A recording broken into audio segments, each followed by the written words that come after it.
I'll pop a bottle off of ya. Chain swinging, clang clang, and it costs a lot. Bitch, I'm always at the guala, yeah, and you are not badass bitch. Swastiastu Ibu Ida. Swastiastu, silakan masuk Bapak Ibu. Silakan duduk dulu ya Bapak dan Ibu. Iya, terima kasih Bu. Iya. Dan juga Ibu, perkenalkan saya Bidan Desa. Ada yang bisa saya bantu? Saya ingin berkonsultasi mengenai KB Ibu Ida. Iya. Sebelumnya nama lengkap Ibu siapa? Ayu Madera Setiani. Nih, biasa dipanggil siapa Ibu? Nih, dengan suaminya siapa namanya? Dewi Yoga Ibu. Nih, baik Bapak Dewa Yoga dan juga Ibu Ayu. Sebelumnya pekerjaan Ibu apakah bekerja? Saya bekerja sebagai bordir baju Ibu. Iya, bordir baju Ibu. Iya. Nah, sekarang usia Ibu berapa Ibu? Usia saya 24 tahun. 24 tahun. Sedang memiliki anak Ibu? Sudah umur 5 bulan. Baru 5 bulan. Berarti ini persalinannya normal Ibu? Iya. Ibu apakah sedang menyusui bayinya? Enggak, sedang menyusui. Iya. Terima kasih Ibu. Nih, sebelumnya Ibu apakah sudah pernah menggunakan KB? Belum pernah Ibu. Oh, berarti ini baru pertama kali Ibu nih. Iya, Ibu. Sebelumnya Ibu sedang menstruasi atau tidak? Tidak Ibu, saya 5 hari yang lalu menstruasi. Oh, iya. Berarti 5 hari yang lalu itu sudah selesai menstruasinya Bu. Iya. Ibu di sini karena Ibu tujuannya Ibu di sini karena tujuan Ibu itu untuk konsultasi mengenai penggunaan KB. Di sini saya akan memberikan konseling kepada Ibu nih terkait penggunaan KB. Nah, di mana ini bisa menentukan nanti dan meyakinkan Ibu akan memilih menggunakan KB apa ini. Sebelumnya Ibu bersedia? Bersedia. Ya, tunggu sebentar Ibu ya, saya tutup pintu dulu supaya untuk menjaga keamanan dan kenyamanan Ibu.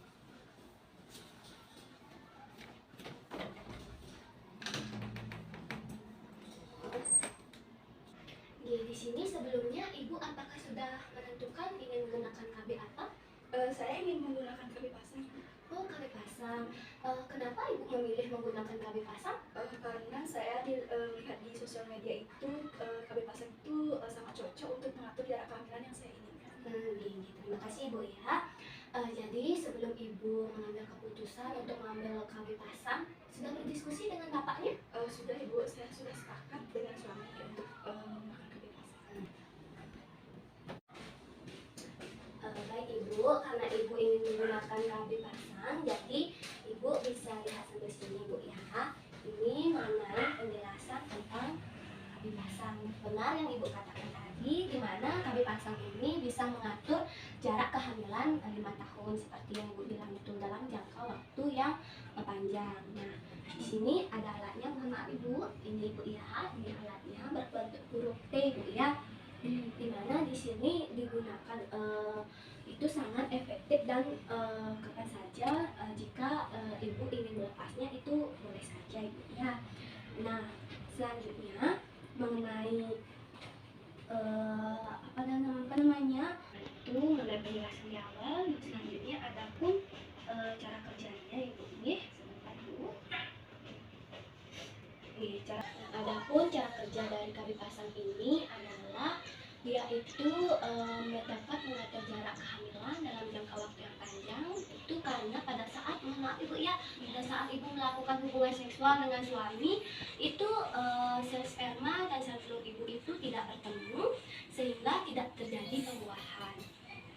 Nah, mengenai cara pemasangannya itu, sebentar Ibu ya. Nah, cara pemasangannya itu adalah nanti saya akan memasukkan alat ke dalam vagina Ibu ya, karena KB pasang ini ditanamkan dalam rahim Ibu. Itu saya pasangkan alat namanya cocobepek pada daerah vagina Ibu. Terus tuh ini akan menimbulkan rasa kurang nyaman Ibu nih, karena agak sakit dimasukkan alat tersebut. Tapi Ibu jangan khawatir, nanti saya akan berhati-hati dalam melakukan pemasangan dan saya arahkan bagaimana nanti Ibu tidak merasakan kesakitan ya. Nah,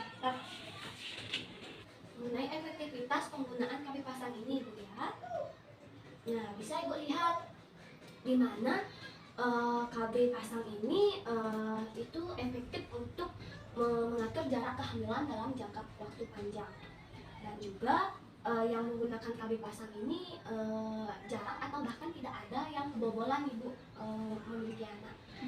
Nah, jadi peluang untuk kemungkinan kegagalan dalam penggunaan KB pasang ini hanya 1%. Tetapi saya lihat pasien-pasien saya itu tidak ada yang kebobolan pada saat menggunakan KB pasang ini. Nih. Ini Ibu, di sini saya ada contoh KB pasang Ibu ya. Ini bisa dilihat, ini berbentuk huruf T nih. Maaf, ini masih steril Ibu ya. Ini bisa dilihat.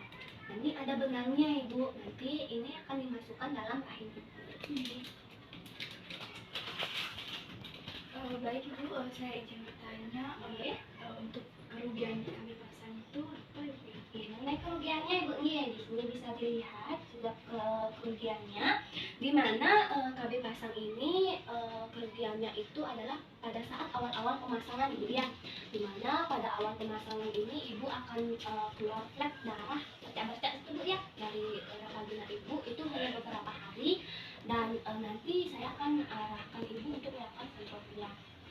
Selain kerugian yang ada keuntungannya juga Ibu, di mana keuntungan dari KB pasang ini adalah yang pertama itu sangat efektif dalam waktu panjang. Yang kedua, Ibu tidak mengalami menstruasi Ibu tidak teratur, dan Ibu tidak selalu kontrol setiap 3 bulan, setiap bulan itu untuk memeriksakan KB pasang Ibu. Nah, lebih singkatnya, lebih efisiensi mengenai waktu Ibu ini.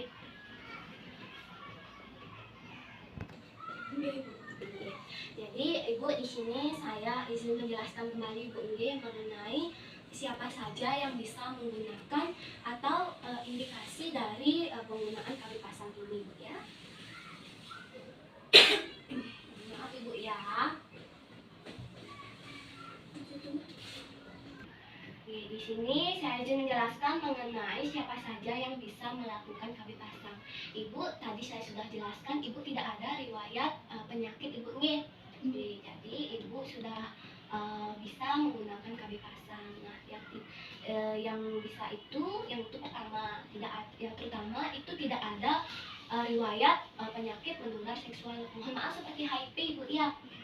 Yang kedua, itu Ibu dalam kondisi menyusui atau tidak menyusui itu boleh menggunakan KB pasang. Jadi selain indikasi, ada juga efek samping dari penggunaan KB pasang ini Ibu ya. Selain itu ada pun juga efek sampingnya Ibu ya. Udah jelas Ibu kelihatan? Sudah ya.